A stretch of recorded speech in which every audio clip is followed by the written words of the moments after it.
Hi, everybody. My name's Lori O'Brien. I'm Frank O'Brien. And this is our third video for the PRT tours. And actually, we didn't take a PRT tour. We did a private tour back in 2022. We looked around at Boquete and Las Tablas and Coronado, and we decided we wanted to start out in the beach area.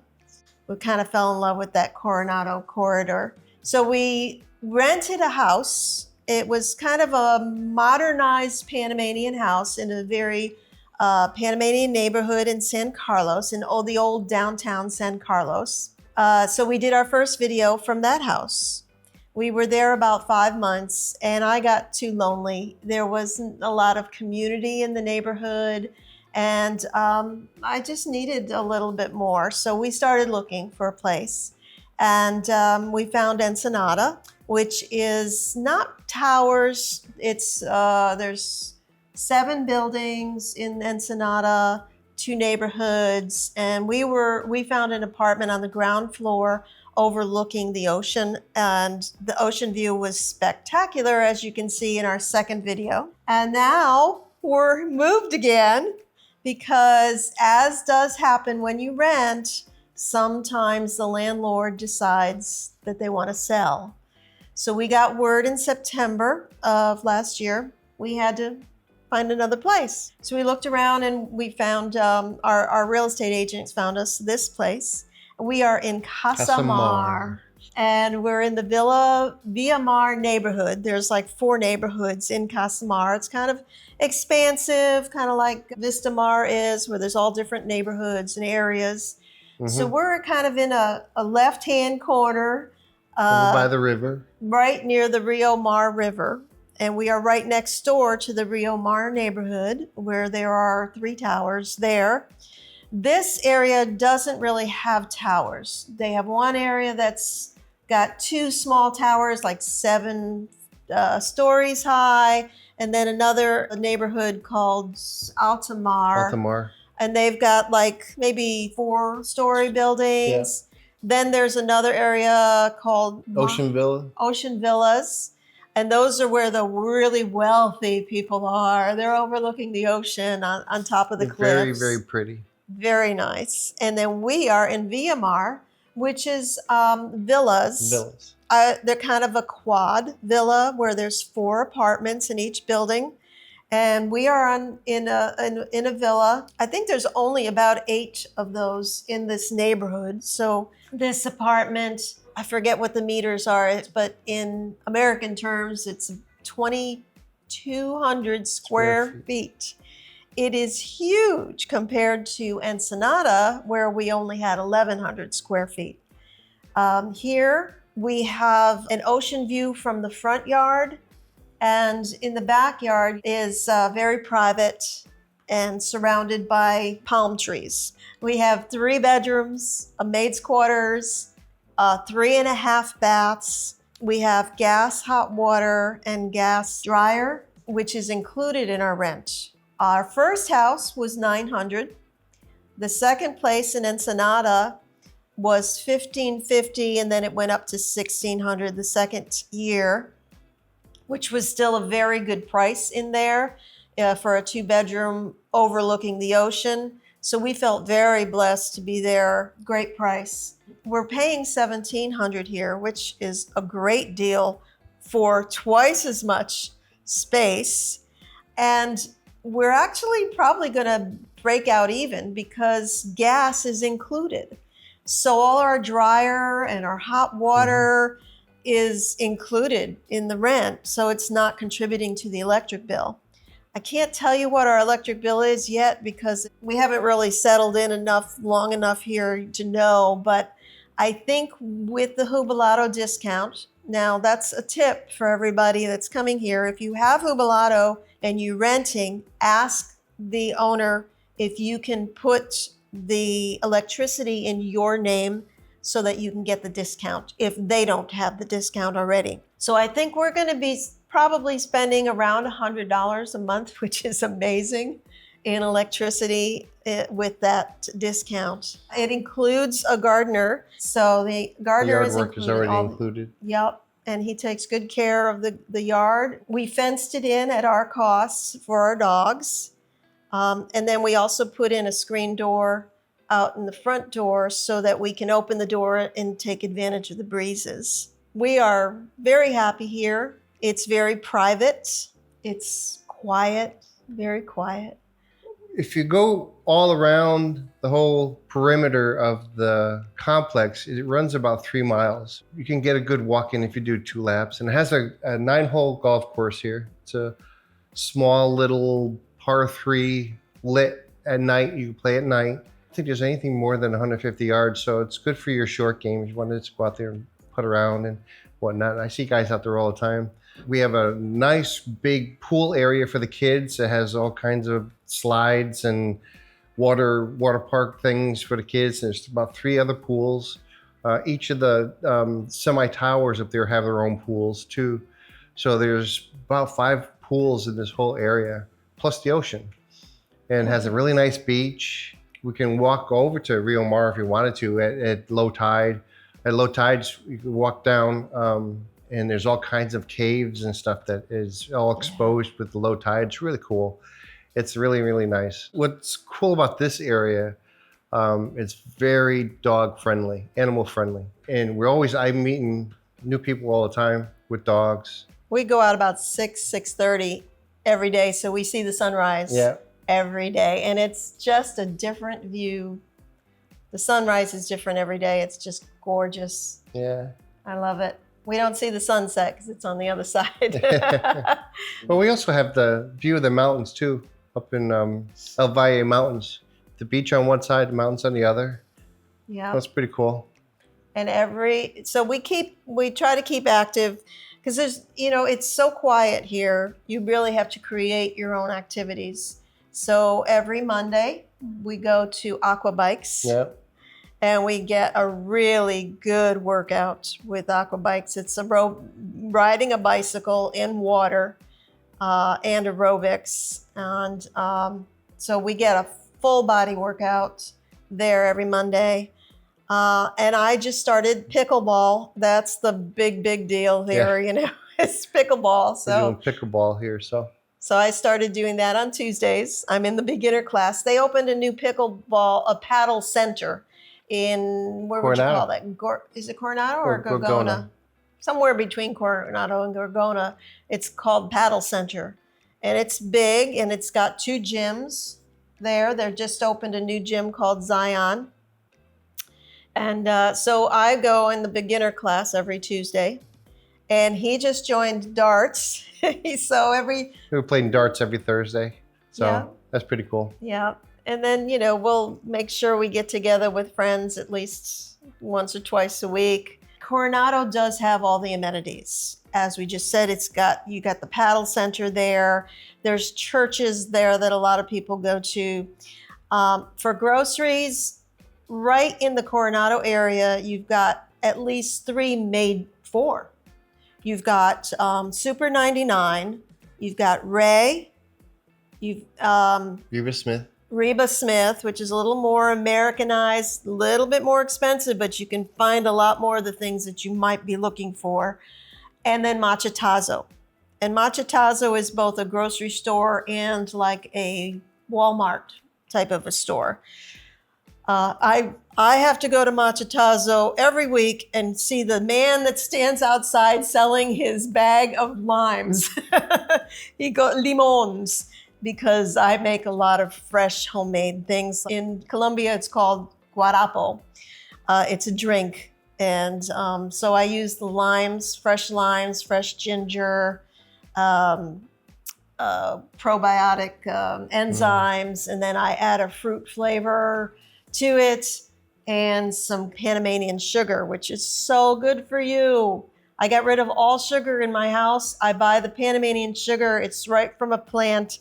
And there's no processing. It's not processed. And from my doctor, I have been told that it does not raise your blood sugar. So I love that. But other stores? There's all kinds of hardware stores. You got Do It Center, which is kind of like your True Value and Novi Center is right there too in the Machetazo. So if you're looking for anything, you get tools and pool supplies and gardening supplies and Tires, car washes. Car washes are there.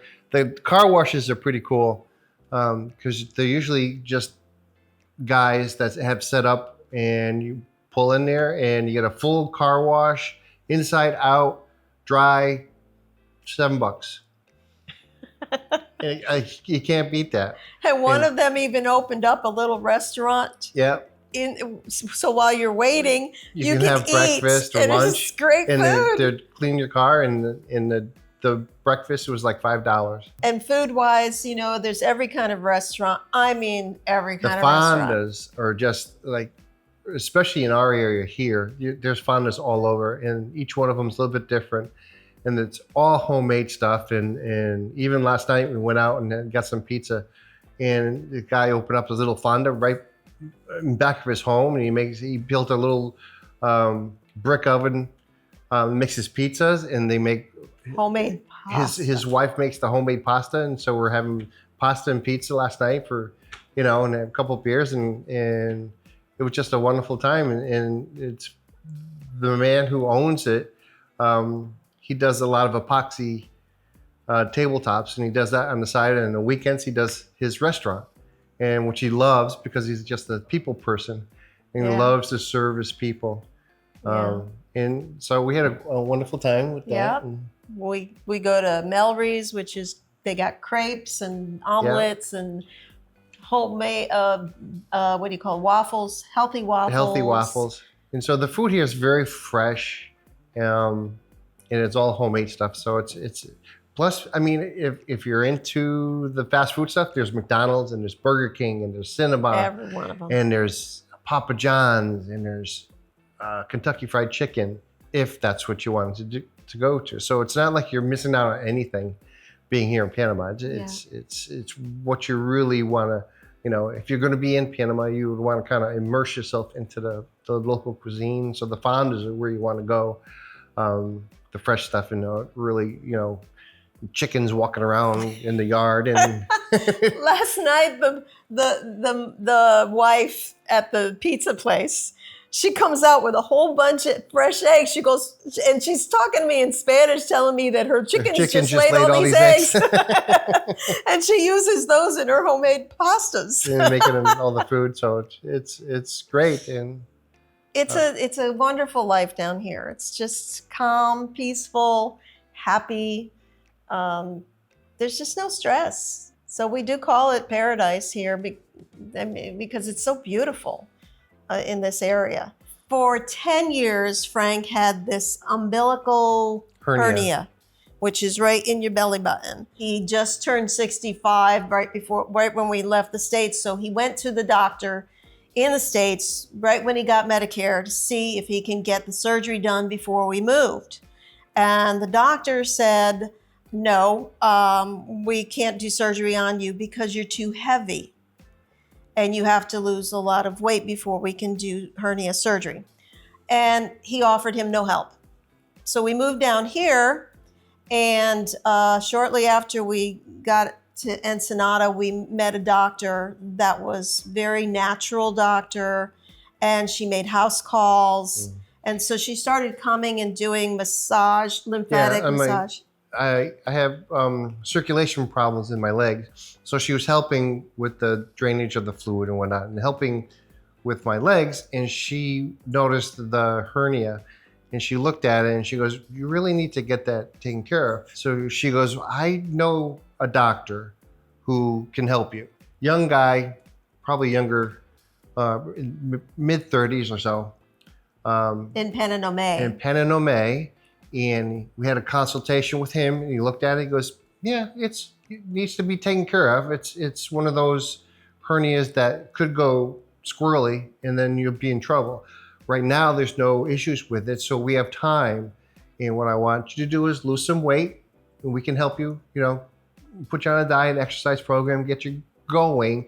And in that process, we'll put you into the Panamanian system. So we got to Mayish, he said, okay, now's the time to finalize everything with the hospital. And we went to Agua Dulce in Peronome, which is a public hospital. And I know some people were like, well, I would rather go with a private. But the thing is, with the public hospitals, they use the doctors that are in the private sector anyway. It's part of the Panamanian system, whereas is all the doctors that are working in Panama City and all the private hospitals, all the John Hopkins guys that get trained in there, all have to do some time in the public hospitals. You have to realize it's kind of like a no frills thing. It's you bring your own pillow, you bring your own washcloth Yeah. and soap and blankets and shorts and flip-flops and all that. They don't provide any of that. It's not a private room. It was a ward. There were 6 guys in my room, and in the center is the nurses station, and there had to be at least a dozen to 15 nurses working there all the time. So your care is 1 nurse for every two people, which is wonderful as far as care goes. And the nurses were spectacular. In the other ward, somebody had one of the radios, and it was in the evening, and they were playing some Panamanian songs. I could tell it was a Panamanian song. It seemed to be an old-time Panamanian popular song. And they turned it up, and these guys over there started singing the song. And then it seemed like everybody in my ward started singing that song because they all knew the song. And then all of a sudden, all the nurses were singing. And this whole thing, in 5 minutes, it was like Panamanian karaoke night in the hospital. It was hysterical. And there was just this very light, wonderful experience. And it was just like, I was just in awe. I was like, oh my God, this is awesome. I wish I had my camera and I was like, take a picture of everybody. But it was just a wonderful, wonderful experience. I would, if anybody has worried about going into the private or the public sector, especially the public hospitals here, nothing to worry about. It's just, they're very, very professional. It's great. It's really, really good. The bill was $170 for 4 days, 3 nights, surgery, recovery, 3 meals a day. Medication. 5 days worth of 4 meds. And I went to pay the bill for the medication, and it was $4. If you want to go to the private hospitals, there are insurance companies where you can buy insurance policies here. We didn't because we are comfortable with the public hospitals right now. And if you're wondering whether or not to come down, if you're just doing research and you're watching videos, definitely one way or another, either do the tour with Jackie, buy the guide, or even at worst case scenario, buy the online guide and do a private tour by yourself. If you can't come down with that structured tour, come down and check it out. The only way you're really going to know is if you come in country and spend some time and talking to people and looking around and see, the different climates in Panama are unbelievable. You got mountains or you have beach. You can go from 70 degrees to 85 degrees. Depending on what you want, you can go hiking, go into the waterfalls, or you can go swimming, with the stingrays. It's go whale watching. The deep sea fishing here is phenomenal. So it's really, if you're really not sure, just come down. You have nothing to worry about as far as the Panamanians. They are the peaceful, loving, giving, warm people. I mean, gosh, we don't feel that, never felt that in the United States. And we have no fear safety-wise. Oh, no. At all. No, not at all. We go into Coronado. Any time of the day. You don't have to worry about walking at nighttime. There's just no fear. They never hear of any drastic crime or worry about, No. all the stuff we worried about in the States. They're warm and they're friendly. And I think what you really have to get used to is if you're in a building and a Panamanian walks in, the first thing they say, "Buenos dias," and you're just like, what? Oh, Yes. You're saying hi to me. Oh, And You know, now we're used to it every so day. Everyone when we walk see. in, it's, hey, buenos dias. We've been here for over 2 years. If you've been sitting around thinking about it, watching the videos, come on, get off your buns, book the ticket, get your passport, and come To down to Panama. Panama. It's the only way you're going to know if you like it or not. And really, just reach out. There's so many people you can reach out to. We're always willing to help people to come down here. See you in Panama.